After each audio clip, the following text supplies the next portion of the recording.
भोगा एक अजीब सा डरावना व्यक्ति था जो पिछले 6 महीने से शमशान में आकर रहने लगा था। कई बार शमशान के कुत्तों को मारकर खाते हुए देखा गया था। कलू बाबा और जग्गी रात में गांव के बाहर पेड़ के मचान पर चढ़कर पहरा दे रहे थे। भूत पिशाच निकट नहीं आवे, महावीर जब नाम सुनावे। कुछ लताएं उलझ जाती हैं, जिन्हें निकालने के लिए जग्गी कलू बाबा के कंधे पर हाथ रख देता है। बाबा को लगता है कि कोई भूत उसे पकड़ रहा है। वो चिल्लाते हुए भागने लगते हैं। बंकू घर में बिना बताए जंगल की ओर चल देता है। पकड़ो पकड़ो पकड़ो, अरे बच्चे को लेकर भाग गया, पकड़ो। अरे क्या हुआ भाई, सुबह सुबह अपने गांव में ये शोर कैसा? अरे किसी के घर में चोरी या डकैती हुई है क्या? नहीं भाई, शायद कोई जंगली जानवर हो। पंडित ज्ञानचंद उधर से ही आ रहा है, आओ उसी से पूछते हैं।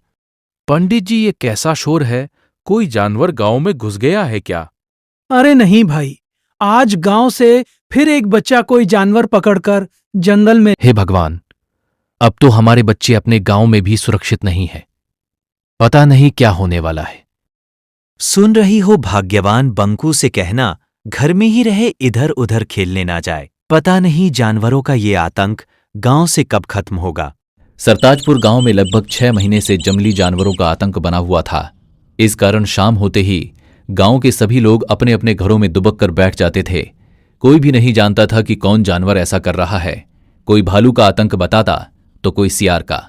इसी कारण सरपंच हुकुमचंद ने चौपाल पर एक सभा बुलाई थी। प्यारे गांव वासियों, जैसा कि आप जानते हैं कि पिछले 6 महीने से रोज कोई जानवर हमारे बच्चों को जंगलों में ले जाकर मार कर खा जाता है।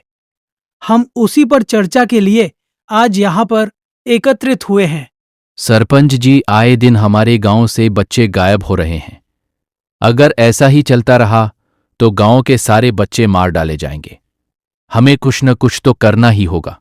इसके लिए हमें पहले पता लगाना होगा कि कौन जानवर ऐसा कर रहा है, ताकि हम लोग उस जानवर से छुटकारा पा सके। यही ठीक रहेगा, क्योंकि जंगल में तो सैकड़ों जानवर हैं। हम किस किस को अपना निशाना बनाता रहेंगे। लेकिन इसका पता लगाएगा कौन कि किस जानवर की ये करतूत है? इसके लिए एक दल बनाना होगा जो जंगली जानवरों के गांव में प्रवेश पर नजर रखेगा। हाँ, ये ठीक रहेगा। मैं और कलू बाबा दोनों मिलकर रात में पहरा देंगे और पता लगाएंगे कि कौन सा जानवर हमारे बच्चों को गायब कर रहा है।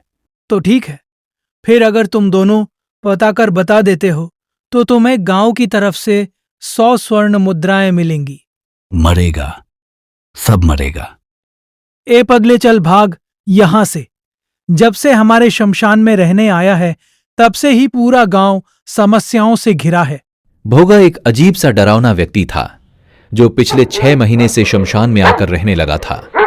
कई बार शमशान के कुत्तों को मारकर खाते हुए देखा गया था। कुछ लोग इसे औघर बताते थे। कलू बाबा और जग्गी रात में गांव के बाहर पेड़ के मचान पर चढ़कर पहरा दे रहे थे। तभी सुबह करीब 4 बजे जंगल की ओर से कुछ खरखराहट की आवाज आती है। कलू बाबा, झाड़ियों के झुरमुट से कुछ आवाज आ रही है, चलो चलकर देखते हैं। हाँ चलो, तुम आगे चलो, मैं पीछे से देखता रहूंगा ताकि पीछे से कोई जानवर तुम पर हमला नहीं कर सके। अरे बाबा, तुम तो बाबा हो, भूत पिशाच को तो तुम अपने झोले में रखते हो। तुम आगे चलो ना, मैं तुम्हारे पीछे रहूंगा। ठीक है, लेकिन तुम पीछे मजबूती से डंडे पकड़े रहना। जैसे ही कोई आहट हो सतर्क हो जाना। चलो आओ मेरे पीछे। भूत पिशाच निकट नहीं आवे, महावीर जब नाम सुनावे। तभी जग्गी के पैरों में कुछ लताएं उलझ जाती हैं, जिन्हें निकालने के लिए जग्गी कलू बाबा के कंधे पर हाथ रख देता है। बाबा को लगता है कि कोई भूत उसे पकड़ रहा है। वो चिल्लाते हुए भागने लगते हैं। दोनों भूत चिल्लाते हुए गांव की ओर भागते हैं। सुबह होने ही वाली थी। कुछ लोग चौपाल पर आग ताप रहे थे। उन्होंने दोनों की आवाजें सुनी तो उनकी ओर लाठी डंडे लेकर दौड़े। बचाओ बचाओ, भागो भागो, पीछे भूत आ रहा है। अरे कौन सा भूत? अरे कैसा भूत भैया? तुम्हारे पीछे तो कोई नहीं है। अरे सुनो, आवाज सुनो, वो इधर ही आ रहा है, भागो। आवाजें लगातार बढ़ती ही जा रही थी। सभी डर के मारे अपने अपने घरों में बंद होकर सहमे हुए खिड़की से देखने लगते हैं। तभी बंकू अपने घर से एक डंडा लेकर बाहर आता है। बेटा घर के अंदर आजा, देखो ना जी अपना बंकू बाहर चला गया है। अरे बेटा बंकू, अंदर आजा। देख बेटा, सभी लोग अपने अपने घर के अंदर है। नहीं पिताजी, हमारे कई दोस्त गायब हो गए हैं। आज हम भी देखेंगे कि कौन है जो हमारे गांव के बच्चों को गायब कर रहा है।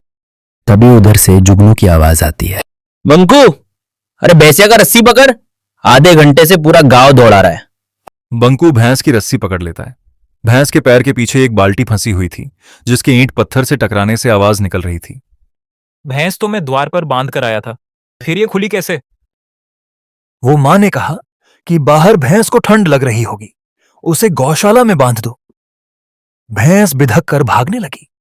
भागते हुए उसके पैर में बाल्टी फंस गई। जग्गी और कलू बाबा, तुम लोगों के डरपोक होने के कारण आज पूरा गांव भयभीत हो गया। भाई वो तो बंकू ने बहादुरी दिखाई। तभी सेठ मंगतलाल रोते रोते आता है। सरपंच जी, मेरा बेटा सुधीर घर पर नहीं है। नौकरों ने बताया कि सुधीर को शेर दबोच कर ले गया है जंगल की ओर।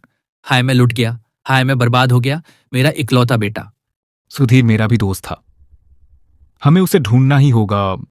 बंकू घर में बिना बताए जंगल की ओर चल देता है। एक नदी किनारे रुककर बंकू पानी पीने लगता है। तभी एक काला नाग उसे डस लेता है। उसी समय तपस्वी देवराज वहां से गुजरते समय बंकू को तड़पता देख उसके पास आ जाते हैं। सांप को पानी में जाता देख तपस्वी देवराज तुरंत समझ जाते हैं कि बालक को सांप ने काट लिया है। वो अपने हाथों से डसे हुए स्थान पर हाथ फेरते हैं। बंकू तुरंत उठकर, तुम कौन हो बालक? इस घने जंगल में कैसे आ गए?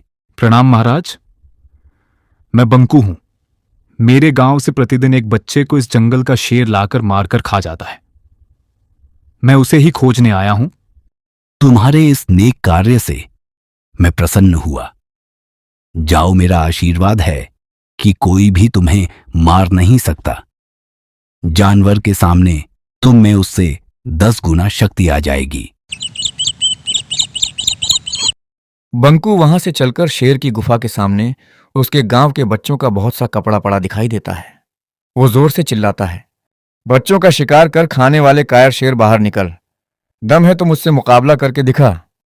अबे बिद्दी बालक, भाग जा यहां से। शायद तू मुझे नहीं जानता। मैं कायर नहीं, मैं जंगल का राजा शेर हूं। जा, इस गलती के लिए मैं तुझे माफ करता हूं। जा, अपने गांव लौट जा। अच्छा, तो अभी भी बड़ी बड़ी बातें निकल रही हैं। क्या राजा का यही काम है कि गांव के बच्चों को चुपके से उठाकर ले आए और उसे खा जाए? एक बार कह दिया ना कि मैं ऐसे कायरों वाले काम नहीं करता। शायद तुझे तुम्हारी मौत यहां खींच कर लाई है। बस बहुत हो गया, अब मैं और बर्दाश्त नहीं कर सकता। शेर छलांग मारकर बंकू को दबोच लेता है।